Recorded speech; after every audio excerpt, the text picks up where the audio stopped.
जन सुराज के संस्थापक प्रशांत किशोर ने एक दलित के बेटे के साथ किया अन्याय। 12 लाख रुपए बकाया नहीं देने का आरोप लगाया दीपक रजक नामक व्यक्ति ने। जन सुराज के संस्थापक प्रशांत किशोर वैसे तो चले थे बीपीएससी और बिहार के लोगों को न्याय दिलाने के लिए, लेकिन जो कपकपाती ठंड में बीपीएससी के छात्रों को कंबल और गद्दा देकर उनकी मदद किया, उनके ही पैसे खा गए।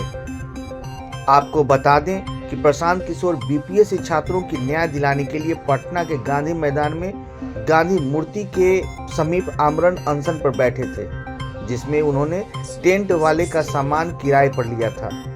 लेकिन जब बात उनके पैसे देने की बात आई तो महज 1,20,000 रुपये देकर ही बाकी 12,24,740 रुपये देने से इनकार कर दिया। जन सुराज पर गंभीर आरोप लगाने वाले दीपक रजक ने आज प्रेस वार्ता के दौरान बात करते हुए कहा कि उसके बाद अगर मेरा पेमेंट हो जाता है तो मैं प्रशासनिक कार्रवाई नहीं कर सकता हूँ। मैं पेमेंट पहले मांग रहा हूँ और ये पेमेंट रोक रहे हैं ना, मिल रही है, गालियाँ दी जा रही हैं। बताइए, काम कर रहे हैं और काम करके पैसा मांगने जाए तो गाली गलौज और रंगदारी हो रहा है। एक महादलित परिवार के बच्चे के साथ ऐसा हो रहा है। प्रशांत जी बात करते हैं महादलित के लिए लड़ते हैं, एक महादलित के बच्चे के साथ।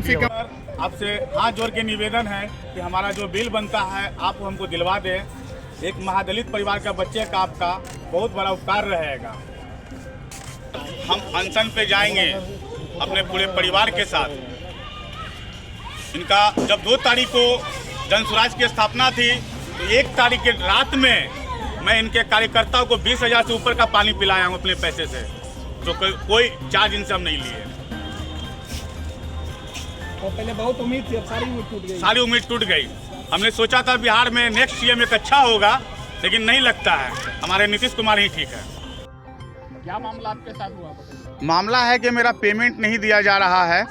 इसी गांधी मूर्ति के पास सत्याग्रह पे बैठे थे प्रशांत किशोर। उस प्रशांत किशोर जी को सत्याग्रह में मैं अपना सामान भेजा था, जिसमें 500 गद्दा था, 600 कम्बल था, 2 पीस टेबल आया था, जिसका पेमेंट होता है 13,44,740 रुपया। ये पैसा हमको 4 दिन का दे रहे हैं। मैं इनको 2 तारीख को सामान दिया था और सारा सामान हमको ये 29 तारीख को वापस किए थे। अगर यहाँ से डीएम उठाता है या चोर चोरी करके ले जाता है या कोई भी उठाता है, मैं तो प्रशांत जी को सामान दिया था, उनके पार्टी को सामान दिया था। सामान की भागीदारी तो उनकी होनी चाहिए। अगर 5 तारीख को पुलिस प्रशासन यहाँ से सामान उठा लेते हैं तो आप 6 तारीख को हमको छुड़ा कर दे देते हैं। आपने सामान देने में 29 दिन लगाया। 29 दिन में ये 15 तारीख से लगन भी चालू है। मैं लगन में एक भी पैसा नहीं कमाया। मेरा सारा सामान बंद था और सामान 29 तारीख को मिलता है। उसके बाद मैं पेमेंट के लिए जाता हूँ तो पेमेंट के नाम पे बोलता है कि मैं 1 रुपया नहीं दूंगा और सीधा धमकी देते हैं, तुमको जो करना है कर लो। अभी मेरा पेमेंट सर बाकी है। 1,20,000 एडवांस घटने के बाद 12,24,740 रुपया बाकी है। ये धमकी अमीनेश राय दिलवाते हैं अनमोल कुमार के द्वारा। इतना पैसा आपका कैसे वहाँ इन्वेस्ट हुआ? इतना पैसा इन्वेस्ट नहीं हुआ है। ये मैं सामान दिया हूँ, उसका भाड़ा है। मैं पैसा इन्वेस्ट नहीं किया हूँ, मैं सामान दिया हूँ। सामान के लिए आपको टेंडर कैसे मिला था? कौन दिया था? प्रशांत जी आए थे खुद? नहीं, प्रशांत जी के आदमी दिए थे। कौन थे आदमी वो? सौरभ सिंह दिए थे, संजीव कुमार दिए थे। अच्छा, ये इनका स्टाफ है। जिनकी पहली बार आपको एडवांस पेमेंट किसने किया था? पहली बार मेरा एडवांस पेमेंट टेक्निकल हेड अमीनेश राय किया था। ये पूरा बिहार का काम देखता है, ये पूरा हेड है। प्रशांत जी का पूरा हेड है, ये टेक्निकल हेड है। ये अपने अकाउंट से हमको एडवांस दिए थे। मेरा पेमेंट का बाकी हुए हो गया 3 तारीख को 30,000 रुपये एडवांस आया था और 5 तारीख को 90,000 रुपया। 5 तारीख कौन सा महीना? जनवरी।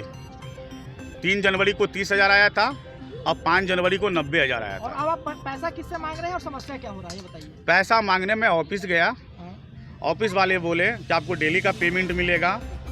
अब लास्ट में वो बोलते हैं कि फाइनेंशियल देख रही है, टेक्निकल टीम देख रही है और 29 जनवरी को सामान छूटता है। हम 2 जनवरी को सामान दे रहे हैं और 29 तारीख को सामान ले रहे हैं। अब पैसा के लिए टेक्निकल क्या करता है कि एक टीम बैठेगी और टीम जो है आपका 4 दिन का ही पैसा इशू पास कर रही है। तो भैया आप ही बताइए, आप 29 दिन सामान रख रहे हैं तब 4 दिन का पैसा क्यों दे रहे हैं? हम भाड़ा पे दिए ना, प्रतिदिन के भाड़ा पे पैसा दिए हैं, प्रतिदिन भाड़ा लेते हैं। कितने दिनों से धमकी कौन दिलवाता है? कैसे धमकी दिलवाता है? अमनीश राय दिलवाया है अनमोल कुमार से। क्या धमकी मिला आपको? धमकी में ही मिला है, तुमको जो करना है कर लो। गाली गलौज किया गया है, भोसरी वाला बोला गया है, अरे तरह करा गया है, और ये बोला है तुम आके ऑफिस में डेली बैठो तुमको पैसा नहीं मिलेगा। आप क्या चाहते हैं? मैं चाहता हूँ मेरा पेमेंट हो जाए सही तरीके से, और इससे ज़्यादा हम कुछ नहीं चाहते हैं। शासन वगैरह के पास चले हैं? अभी मैं प्रशासन के पास नहीं गया हूँ, लेकिन मैं अगर पैसा नहीं मिलता है तो मैं अनशन पे बैठूंगा, और साथ साथ ST कोर्ट में जाऊंगा, जहाँ थाना होता है वहाँ जाऊंगा। प्रशांत जी से आपने कॉन्टेक्ट करने का प्रयास बहुत प्रयास किया, हमको मिलने नहीं दिया। वहाँ पे हमको 12 घंटा बैठाया गया, फिर भी मिलने नहीं दिया गया। विषय में कोई बात नहीं होगी? नहीं, कोई बात नहीं हुआ, मिलने ही नहीं दिया। वहाँ का हम फोटो भी रखे हुए। उनके पास जाने से? अमनीश राय रोक रहा है। आगे प्रशासनिक कार्रवाई आप कब तक करेंगे? मैं अनशन पे बैठूंगा, उसके बाद अगर मेरा पेमेंट हो जाता है तो मैं प्रशासनिक कार्रवाई नहीं कर सकता हूँ। मैं पेमेंट पहले मांग रहा हूँ, और ये पेमेंट रोक रहे हैं ना। मिल रही है, गालियाँ दी जा रही है। बताइए, हम काम कर रहे हैं और काम करके पैसा मांगने जाए तो गाली गलौज और रंगदारी हो रहा है। एक महादलित परिवार के बच्चे के साथ ऐसा हो रहा है। प्रशांत जी बात करते हैं महादलित के लिए लड़ते हैं, एक महादलित के बच्चे के साथ ये हो रहा है। कंपनी आपका नाम बताइए। मेरा कंपनी है दीपक टेंट हाउस। कहाँ आपका? ये मेरा रामकृष्णा नगर से चलता है।